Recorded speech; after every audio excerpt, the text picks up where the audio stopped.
Pada abad ke-16, ketika penjelajah Spanyol tiba di benua Amerika Selatan, mereka mendengar desas-desus tentang sebuah kerajaan kaya raya, sebuah kota emas yang tersembunyi di pegunungan terpencil. Legenda ini bermula di dataran tinggi Altiplano Cundiboyacense, yang kini termasuk wilayah Bogota, Kolombia. Masyarakat asli yang mendiami kawasan ini adalah Muisca, salah satu suku paling maju di dataran tinggi Andes.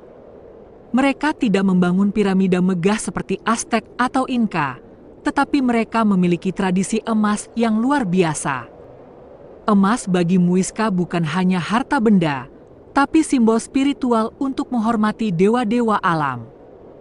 Legenda El Dorado tidak bermula dari kota emas, tetapi seorang pria emas. Dalam bahasa Spanyol, El Dorado berarti si yang disepuh emas.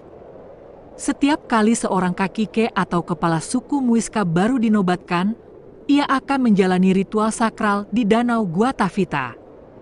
Upacara ini sangat mistis. Sang kakike akan telanjang dan tubuhnya diolesi debu emas hingga berkilau keemasan di bawah matahari Andes. Ia menaiki rakit yang dihias penuh persembahan, zamrud, emas, dan kerajinan indah. Rakyat suku berdiri di tepi danau, menabuh genderang dan meniup trompet dari kerang.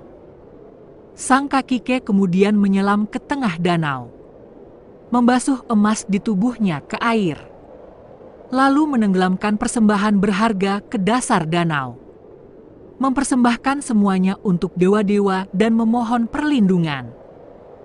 Para penjelajah Spanyol yang mendengar cerita ini mulai memelintirnya. Kalau sang kakike menenggelamkan emas begitu banyak ke danau, berapa banyak emas yang mereka miliki? Pasti ada sebuah kota emas menunggu ditemukan. Sejak rumor itu sampai ke telinga penjelajah, obsesi pun lahir. Banyak ekspedisi dikirim ke hutan Amazon dan pegunungan Andes untuk menemukan El Dorado. Francisco de Orellana, misalnya, melintasi sungai Amazon demi kota emas. Gonzalo Pizarro, saudara Francisco Pizarro, penakluk kerajaan Inca, juga memimpin pasukan menyusuri sungai liar dan rawa-rawa Kolombia hanya untuk kehilangan banyak orang karena penyakit, kelaparan, dan pemberontakan. Ekspedisi demi ekspedisi gagal. Bukannya menemukan El Dorado, mereka malah menemukan kematian, rawa beracun, sungai ganas, nyamuk malaria, suku-suku yang marah, dan rasa putus asa.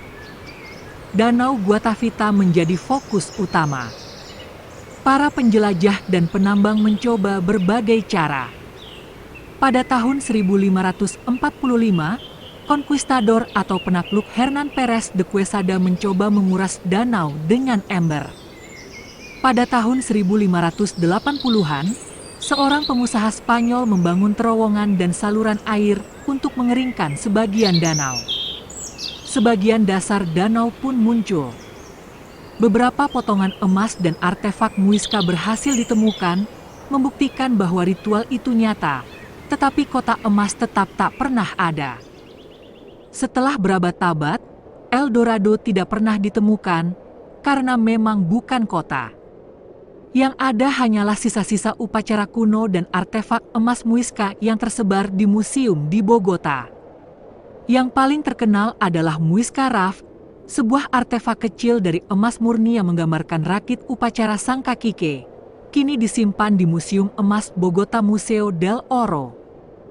Legenda El Dorado mengajarkan bahwa ketamakan bisa membutakan manusia. Para penjelajah Eropa yang rakus emas justru hilang di telan hutan Kolombia, sementara Muisca tetap hidup dalam tradisi, cerita, dan artefak. Kini, El Dorado menjadi metafora untuk ambisi yang tak terjangkau.